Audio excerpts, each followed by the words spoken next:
خان صاحب سے ملاقات ہو نہیں پاتی. اب ایک ایسا اجلاس جس میں نہ صرف یہ کہ پی ٹی آئی نہیں شریک بلکہ 3 بار کے وزیر اعظم نواز شریف بھی نہیں آئے, حالانکہ ان کو تو انویٹیشن بھی گیا تھا, اور تو اور وزیر داخلہ محسن نقوی بھی اس سے غائب ہیں. تو اس کے فیصلوں کی کیا مجھے پتا تھا تم نے یہ سوال پوچھنا ہے, میں نے تمہیں کہا بھی تھا مت پوچھنا یہ سوال. سیٹ صاحب دیکھیں, ایک وزیر داخلہ ہے ملک کا, اور ذمہ دار شخصیت ہے. وہ جب نگران وزیر اعلیٰ پنجاب تھے وہ ہر جگہ موجود ہوتے تھے. پاکستان تحریک انصاف کے خلاف جتنی بھی کارروائیاں کی گئی وہ فرنٹ سے لیڈ کر رہے تھے 26 نومبر کے. ہاں اچھا, لیکن اب دیکھیں اتنے کروشل حالات ہیں اور وہ 3-4 اہم مواقع پہ وہ موجود ہی نہیں ہے. اوہو, آپ چھوڑے نا محسن نقوی کو. سب سے پہلا سوال عمران خان کا. جی ادھر چلتے ہیں پھر آتے ہیں. وہ کہتے ہیں مجھے بلایا نہیں گیا. اچھا نہیں, اب وہ ایک طرف تو وہ کہتے ہیں مجھے بلایا نہیں گیا. ابھی بھی you are a convicted prisoner قانون کے مطابق. آپ پسند کریں اس بات کو, نہ پسند کریں, قانون کو پسند کریں یا نہ پسند, بٹ ایک ڈی فیکٹو پوزیشن ہے. آپ کو آپ کی پارٹی کو بلایا تھا. آپ کی پارٹی صرف آپ تو نہیں ہے نا, آپ کے لیفٹیننٹس بھی ہیں, سارے ہیں, تو ان کو بلایا تھا. اور وہ انہوں نے پہلے فیصلہ بھی یہ کیا تھا کہ ہم جائیں گے. پھر کیوں نہیں گئے؟ اور ابھی بھی بیرسٹر صاحب گوہر صاحب کہتے ہیں کہ میں نے تو کہا تھا جانا چاہیے, میری بات نہیں سنی. تو اب مطلب یہ ہے کہ کچھ باتیں پتہ چل جاتی ہیں نا انٹیلیجنس سورسز سے, کہ یہ شاید یہ صرف یہ نہیں کہ وہ کسی اصول کے اوپر وہ نہیں آنا چاہ رہے, وہ سپورٹ کرنا ہی نہیں چاہ رہے آپ کو کسی صورت حال میں. ان کا یہ خیال ہے خان صاحب کا کہ اگر ملٹری اسٹیبلشمنٹ کو سپورٹ کیا کسی چیز کے اوپر بھی, تو یہ ملٹری اسٹیبلشمنٹ اور مضبوط ہو جائے گی, اس کی گرپ اور فرم ہو جائے گی. اور وہ تو ساری جو ان کی پالیسی ہے خان صاحب کی, وہ تو یہی ہے کسی طریقے سے ان کی گرپ کمزور کی جائے تاکہ خان صاحب کی ری انٹری ہو سکے. تو ان کا تو اور اسی لیے وہ وسائی ان کا اور ہے. ہاں اسی لیے ہاں, تو اس لیے وہ تو دیکھیں نا, جب وہ ریمیٹنسز کہتے ہیں نہ بھیجو, جب وہ آئی ایم ایف کو کہتے ہیں پیسے نہ دو, بینکرپٹ ہونے دو, تو ظاہر ہے ہی is thinking of himself not the country. تو ہی doesn't want to bail the country out اور دی اسٹیبلشمنٹ آؤٹ. اب بہت سے لوگ اتفاق نہیں کرتے اس پالیسی کے ساتھ, مگر ان کا یہ فیصلہ ہے کہ جی آئی ہیو بین رانگڈ, تو میں ان کو تکڑا نہیں ہونے دوں گا, آئی کیپ ایروڈنگ دیئر لیجیٹمیسی. تو اب وہ ایک پالیسی اختیار کی ہوئی ہے خان صاحب نے. تو ان کو پتا تھا کہ یہ اگر آ گئے تو انہوں نے آ کے گن بھی ڈالنا ہے, اور بھی وہاں لڑائی جھگڑے شروع ہو جانے ہیں. ابھی کم از کم ایک اسموتھلی تو کر ہی لیا نا, میسج تو دے ہی دی نا یہ گورنمنٹ کو, کمیٹی کو, کہ بھئی اب آپ کو قانون سازی کریں, جو قانون ہمیں چاہیے. وہ بھی نہیں ابھی ہو رہا. وہاں بھی بڑی ریزسٹنس ہے. پیپلز پارٹی نہیں مانتی بہت سی باتیں, کچھ باتیں نون لیگ والے کچھ ایسے لوگ ہیں ڈسیڈنٹ سمجھ نہیں مانتے, کہتے ہیں نہیں ہمارا سارا ایجنڈا خراب ہو جائے گا. تو میں یہ سمجھتا ہوں کہ یہ تنقید تھی ایک طرف کہ بھئی ہم تو کرنے کے لیے تیار ہیں, بندے ہمارے مارے جا رہے ہیں, مگر آپ لوگ جو حکومت کر رہے ہیں, آپ لوگوں میں اتفاق نہیں ہے how to support us on this issue. A and B, جو ہمیں قانون چاہیے, جو بیکنگ چاہیے, آپ دے نہیں رہے ہیں ہمیں. تو ان اے سینس انہوں نے شفٹ کر دیا ہے to gaps in government which means the laws, governance کے. اور ادھر سے کے پی والے جو ہیں وہ تو آپ کو وہ کہتے ہیں ہماری اجازت کے بغیر آپ آ کیسے سکتے ہیں, بیکاز یہ جو کچھ قانون ہوتے ہیں جس کے تحت فوج جاتی ہے تو بلائی جاتی ہے جی, یہ نہیں کہ خود چلی جائے. یہ قانون کے تحت provinces can ask for the army to come in and clean up. تو اگر وہ قانون کو فالو نہیں کریں گے تو آپ زبردستی تو نہیں جا سکتے. ہاں آپ گورننس رول لگا کے جا سکتے ہیں, through the government out, knock out parliament, and then seize the province, and then the federal government can act. مگر آپ کو یاد ہوگا جب فیڈرل گورنمنٹ نے یہ سندھ میں کرنے کی کوشش کی تھی اس وقت, تو آصف زرداری چیخا تھا اور ان کے ساتھ کافی ٹائٹ کیا تھا ان کو, رونا دھونا. نواز شریف کے ساتھ سب سے پہلا point of difference Asif Zardari کا اور نواز شریف کا اسی ایشو کے اوپر ہوا تھا, جب نواز شریف نے فیڈرل گورنمنٹ کو اجازت دے دی فوج کو to carry out anti terrorist operation, جس کے اندر انہوں نے پیپلز پارٹی کو بھی ٹارگٹ کر دیا. یاد ہے آپ کو؟ بالکل. اور زرداری صاحب چیخے تھے یہ جرنیل یہ وہ وغیرہ. جی, وہ اینٹ سے اینٹ بجانے والی بات, چودھری نثار علی خان صاحب کے دور میں.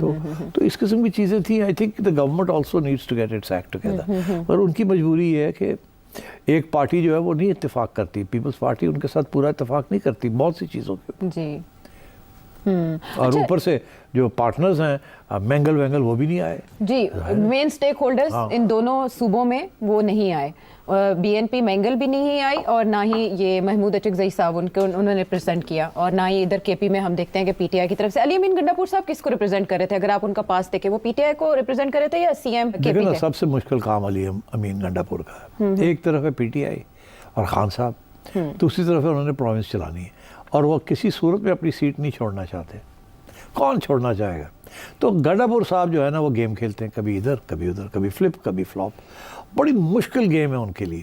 ایک طرف اسٹیبلشمنٹ کو خوش رکھنا یا ناراض نہ ہونے دینا, گورنمنٹ کو خوش رکھنا یا ناراض نہ ہونے دینا, خان صاحب کو خوش رکھنا یا ناراض نہ ہونے دینا. خان صاحب ایک بات کہتے ہیں, اسٹیبلشمنٹ دوسری بات کہتی ہے, گورنمنٹ تیسری بات کہتی ہے. کبھی وہ آتے ہیں کبھی وہ جاتے ہیں. جب وہ اسٹیبلشمنٹ کے ساتھ بیٹھے ہوتے ہیں تو وہ انگریزی کا محاورہ از آل شوگر اینڈ ہنی, ہاں جی, شیر و شکر. ہاں, شیر و شکر. اور جب وہ واپس کے پی پہنچتے ہیں تو گرجنا شروع ہو جاتا تھا کہ خان کو آواز, یہ والی آواز آئے وہ والی آواز نہ آئے. اسی لیے وہ ناراض ہو جاتے ہیں جب تصویر چھپ جاتی ہے کہ بڑے آرام سے بیٹھے ہوئے وہاں. وہ خان کو دکھاتے ہیں جا کے لوگ, دیکھو جی گنڈاپور کی کردہ پہ بڑا خوش بیٹھے ہوتے ہیں, تو لڑتا نہیں ہے جی. تو گنڈاپور از ان ڈیفیکلٹ سچویشن. ہاں, لیکن انہوں نے جو آرگیومنٹ دیے وہ دو, وہ یہ کہ گڈ طالبان بیڈ طالبان بن گئے پالیسیز کی وجہ سے. ہاں, آپ دیکھیں نا, دس از اے ویری انٹرسٹنگ, بہت اچھا یہ جو انہوں نے ڈسٹنکشن کی ہے, یہی خان صاحب کرتے تھے, گڈ طالبان بیڈ طالبان. مگر معذرت کے ساتھ یہی اس وقت کی اسٹیبلشمنٹ بھی یہی کرتی تھی, گڈ طالبان بیڈ طالبان. اسی لیے تو وہ ڈیلز ہوئی تھیں کہ ہم نے ڈیلز گڈ طالبان کے ساتھ کیے. 2014 سے لے کے 2018 تک ڈیلز ہی ڈیلز ہیں, 14 ڈیلز ہیں. زرداری صاحب بھی پریزیڈنسی کے دوران بھی ڈیلز ہوتی رہی. اچھا, تو وہ ڈیلز یہی تھی نا, گڈ طالبان کے ساتھ اور بیڈ طالبان. تو اب وہی مسئلہ بن گیا. اب یہ کہہ رہے ہیں گڈ طالبان بیڈ بن گئے, اور اس کی وجہ سے پتہ کیا اس کا مطلب ہے؟ اس کا یہ مطلب ہے کہ جن لوگوں کو خان صاحب کی حکومت نے بسایا تھا وہ گڈ طالبان, وہ گڈ تھے. حافظ گل بہادر اور نور ولی محسود سارے گڈ تھے جی. اب وہ بیڈ ہو گئے ہیں اور انہوں نے بنو کینٹ اٹیک کیا. اور ڈیلیگیشن 2 مہینے سے اس کے ٹی او آرز بھیجے ہوئے فیڈرل گورنمنٹ کو, جواب نہیں آ رہا. ہاں, یہ بھی تو ان کی کمپلینٹ ہے نا جی. اور اوپر سے یہ کہتے ہیں جی آپ نہ جائیں وہاں مذاکرات کرنے کے لیے, ہم جائیں گے. یہ کہتے ہیں کہ جی تم جاؤ گے, تم تو وہی کر رہا ہو جو کہ پہلے کیا تھا. تم پھر یہ گڈ بیڈ شروع کر دو گے, سارے طالبان ہیں بیڈ. اگر وہ طالبان ہی ہیں تو وہ طالبانزم از بیڈ. تو اب وہ گڈ بیڈ والی بات نہیں ہونی چاہیے. یہ کہتے ہیں کہ نہیں, ہم نیوٹرلائز کر دیتے ہیں ان کو واپس پاکستان لے آتے ہیں, یہاں ان کو بٹھا دیتے ہیں, ان کو پیسے ویسے دیتے ہیں, ان کو کاروبار شروع کرا دیتے ہیں, اس طریقے سے نیوٹرلائز ہوں گے. ہماری اسٹیبلشمنٹ کہتی ہے ارے بھائی نہیں, یہ آپ نے کر کے دیکھ لیا. ہم نے 2014 سے 2008 سے ہم کرتے آ رہے ہیں, پھر ہمیں آپریشن کرنا پڑا, پھر شروع کیا, پھر کرنا پڑا. یہ ایک آئیڈیالوجیکل چیز ہے. یہ آپ سے سیٹلمنٹ بھی کر لیتے ہیں اور پھر مکر جاتے ہیں اور پھر پیسے لے کے بھاگ جاتے ہیں. انہوں نے کرنا وہی ہے جو یہ کرتے ہیں, جو لڑنا جھگڑنا. تو this is the difference of opinion and perception. یہ سیاستدان ہمیشہ یہی چاہتے ہیں کہ نیگوسیشن کے ذریعے لین دین کے ذریعے کیے جائیں. یہ سیاستدان تو کر لیتے ہیں نا لین دین, یہ تو کھا پی لیتے ہیں, جی تسی یہ لے لو تو یہ لے لینے ہیں, ٹھیک ہے, تسی اتنے بہ جاؤ تو اسی اتنے چلے کچھ لو اور کچھ دو کی بنیاد پہ. مگر جو آئیڈیالوجیکل ٹیررسٹ ہوتا ہے وہ تو نہیں کرتا لین دین, وہ تو لے کے پھر وہی کرتا ہے جو اس سے کرنا ہوتا ہے. He doesn't do this for money, he's doing it for an ideology. تو یہ اسی لیے پہلے یہی ان کا بھی, ہماری اسٹیبلشمنٹ کا بھی یہی موقف تھا کہ گڈ اینڈ بیڈ, پیسے دے کے دیو, سیٹل کرو, ڈیل کر لو, ڈی ریڈیکلائز کرو. وہ ہوا نہیں نا, چلا نہیں. وہ ایک دفعہ 2 دفعہ 3 دفعہ پتہ نہیں کتنی ڈیلز ہوئی مختلف گروپس کے ساتھ, سارے مکر کے لے لو کے بھاگ گئے. تو فیصلہ, اچھا اس فیصلے کی طرف آنے سے پہلے میرا ایک سوال کا باقی حصہ نواز شریف صاحب کی. اچھا, I knew you'd say that. اچھا, اب میرا پرابلم یہ ہے کہ میں اگر کہوں مجھے پتہ نہیں ہے تو آپ کہیں گے لے کی گل ہے. نہیں, ایسے تو ہو نہیں سکتا. آپ کو ہو سکتا ہے نا پتہ, چڑیا کو پتہ ہوگا. وہی نا, I knew you'd say that. تو اس لیے پھر مجھے جواب تو دینا پڑے گا.